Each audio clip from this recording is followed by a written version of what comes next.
Zergboy's base, and that's why MBC chose to go for Reach. But Reach had enough, and his defense held, and that, in my view, gives the advantage to KTF in this game now. Because and now Zergboy going in with those Zerglings, trying to take out that spore colony off the Zerg before it's complete, because he's got Mutalisks up and the Zerg is way behind in tech. He doesn't even have his lair up yet. He's going to need help from Light. Light is going to have to send some Marines over there to reinforce him to try and help defend, and that's the one advantage of having a Terran player on your teammate. He can use his medics and Marines to help defend against the Mutalisks. And Reach now with the Dark Templar, with the Templar Archite, so he's going to have Dark Templar soon, and that's going to spell trouble. But obviously the fact that the MBC team have a Zerg player in their team means that they're going to have Overlords for the purposes of detecting the Dark Templar on both sides. So Zergboy just trying to pick off some of the Zerglings, and good micro by the Zerg. He only lost a single Zergling there. So far Zergboy's Mutalisk harass has not been very effective on Zergboy, and definitely KT have the tech advantage here, and as well as probably the economic advantage, because MBC invested a lot of resources in that attack on Reach's base, which ultimately proved unsuccessful. Though they did kill off a lot of Reach's probes, so that's definitely a downside for Reach. But Reach is sitting pretty behind his defense here, and he's got Dark Templar out. He's got Dark Templar now going towards the middle of the map. Obviously those Dark Templar are not going to be able to do much damage in either base of the MBC players, because they're going to be protected by Overlords for scouting. But maybe if Zergboy can pick off the Overlords with his Mutalisks that are standing over the bases, then the Dark Templar can go in and do a lot of damage. In any case, Zergboy has the Spore Colony in his base, so that's going to provide him with detection. I assume Light has got a comsat since he did build his academy, and Reach just planting those Dark Templar outside at the naturals of both players, and that's very clever, because that's going to give him scout information that the enemy won't know about. So that's very clever play by Reach. And Mutalisk micro by Zergboy, he's microing them quite well. He hasn't lost. Okay, he's lost a Mutalisk there. He's just picking off those Marines, trying to stay outside the lane of that Spore Colony. Those Zerglings aren't able to do much. The Zerg still hasn't teched a lair, so he's in big trouble. He's trying to put up a Sunken to expand his area of defense against Zergboy's Mutalisk, but Zergboy just pumping Mutalisk from those two hatcheries is inflicting severe damage on the Zerg here, and the Zerg's Spore Colony goes down, and that hatchery and spawning pool and evolution chamber are completely vulnerable to aerial attack. The Marines, there's only a couple of Marines left in his base to help defend him, and they're not going to do much. Reach now has built 4 gateways inside Zergboy's main, so this is teamwork at its best. Reach helping his teammate, knowing that his own defense is pretty impenetrable. He's going to provide the troops for his teammate just in case the middle of the map is taken by Light. And the Zergboy continued to do an excellent job of harassing and picking off buildings and units inside the Zerg's main, and the Zerg is having big trouble here trying to cope with this attack. He's trying to morph to there, but I don't think he's going to last very much longer. He needs some help from Reach. Reach needs to send another medic and Marine group down at the very least, and Zergboy going in for the kill now. He's going in to take out that Spore Colony, and this is going to spell the end of the Zerg. He's lost that Spore Colony. There's absolutely nothing to defend him. Reach floating that factory over. He's continuing to persist with medic and Marines. He's trying to get a starport up and trying to get science vessels up to scout the Dark Templar, as well as for the purposes of irradiating those Mutalisks.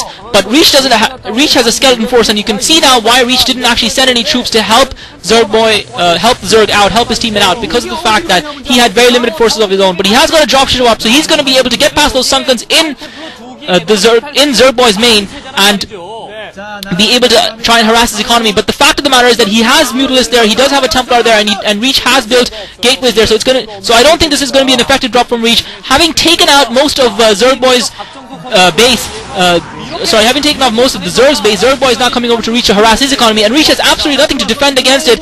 By now, KTF should have seen that shuttle drop coming in, and they're moving in to intercept with Dragoons and Mutalisks, so I don't think this is going to be, as I said, I don't think it's going to be an effective drop. He isn't going to hamper their economy. Meanwhile, Light's economy is getting completely ravaged by Zergboy's Mutalisks. He didn't have any turrets to defend, he just has a medic and Marine group, and that dropship is going to get taken out by that group of Mutalisks. He's trying to drop those Marines to try and kill those Mutalisks off, but these are not Scourge. Those Mutalisks get taken down, those Marines get picked off without having done any damage whatsoever. A very pathetic attempt at a drop by Light. Their strategy obviously was far inferior. An amazing play by Reach and Zergboy to take control of this game. They showed true teamwork. Light and the Zerg tried to play 1v1s, and that didn't work out. They got teamed up on and have gotten the smackdown delivered to them by the KTF team. Great teamwork by Reach and Zergboy, and Reach has got 4 Templar as well as Dragoons guarding the base of Zergboy, and the Zerg trying to set up an expansion just at the 12 o'clock base. That's going to get taken out, and that's going to mean the end of his game. One of the things I don't understand that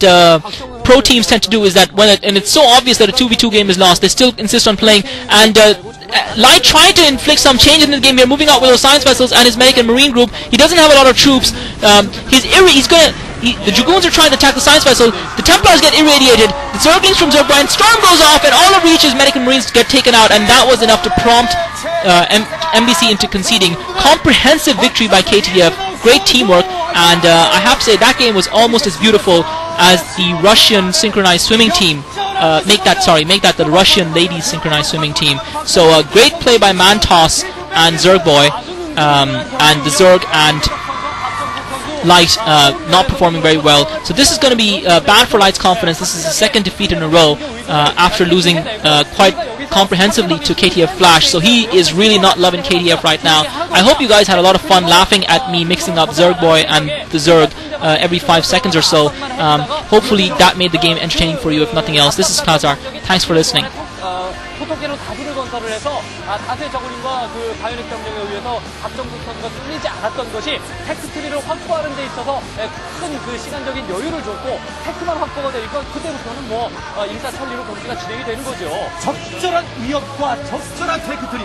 네, 정현 선수가 초반 자신의 입구 앞에 질럿을 들어오는 밀치면서 뚫고 나오는 이런 움직임까지 정말 좋았거든요. 근데 그 이후에 박정현 선수의 너무나 완벽한 방어, 그러니까 상대방의 병력 이 정도 수라면은 이 정도 패런이 있으면 되겠다. 이런 것이 연습을 통해서 많이 이제 알 수 있는 그런 결과물이지 않겠습니까? 그리고 적절한 타이밍에 투입 그러면서 완벽하게 1시의 방어를 선하면서 제압을 해버리는 박정석, 임재덕 선수 조합이었고요. 이재혁, 정현석 선수 조합은 이제 1패를 안게 됐습니다. 그래서 스코어가 2대1. KTF 매직에스 1승 추가하게 되면은 오늘 승리를 최종적으로 승리를 장식하면서 7승 5패, 그리고 세나트벨리스 플러스 2가 됐으니까 좋은 기회입니다. 예, 박정석 선수와 임재덕 선수, 일단 만약에 임재덕 선수에게만 태그트리를 확보하게끔 만들고 박정석 선수가 물량으로 맞서려고 했었다면 분명히 박정석 선수는 무너졌을 겁니다. 하지만 자신도 본진 안쪽으로 숨어 들어가면서 질러 생산 중단하고 모두 포통캐논에다가 자원을 투자한 것이 전체적으로 상대방의 강한 공격을 막을 수 있었던 계기가 되지 않았나라는 생각이 들어요.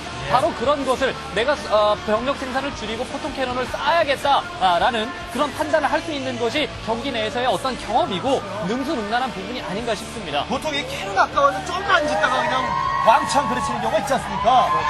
방어타워를 한 3기, 4기 정도 서로 건설에 약속한 것처럼 서로 건설해 놓고 있다가 센터에서 어느 쪽으로 갈 것이냐, 상대방이 어느 쪽으로 올 것이다, 이쪽으로 갈 것이다, 그걸 판단해서 그쪽으로 가는 쪽은 방어타워를 좀 더 늘리고 이런 식으로 이제 완벽하게 계산이 되면서 방어를 할 수 있었죠. 네, 적의 빌드라든가 혹은 테란의 어떤 그 병력 구성을 보고 이거는 분명히 우리가 테크트리를 확보를 그냥 무난하게 병력 조금만 생산하고 테크트리만 확보를 하다가는 무너질 수 있겠구나라는 생각하에 입구 쪽에다가 다수의 이제 포통 캐논과 성큰 콜론이 건설하면서 그 타이밍에 뚫리지 않았던 것이 이제 뭐 승리의 열쇠라고 볼 수가 있겠죠. 예.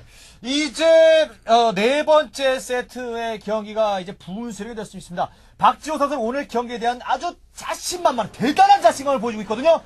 자, 그렇게 됐을 때 이영호 선수, 과연 박지호 선수 꺾으면서 오늘 경기 마지표 딱 찍을 수 있을지, 아니 박지호 선수가 에이스 결정전까지 넘겨줄지 잠시 후에 함께 해주시기 바랍니다.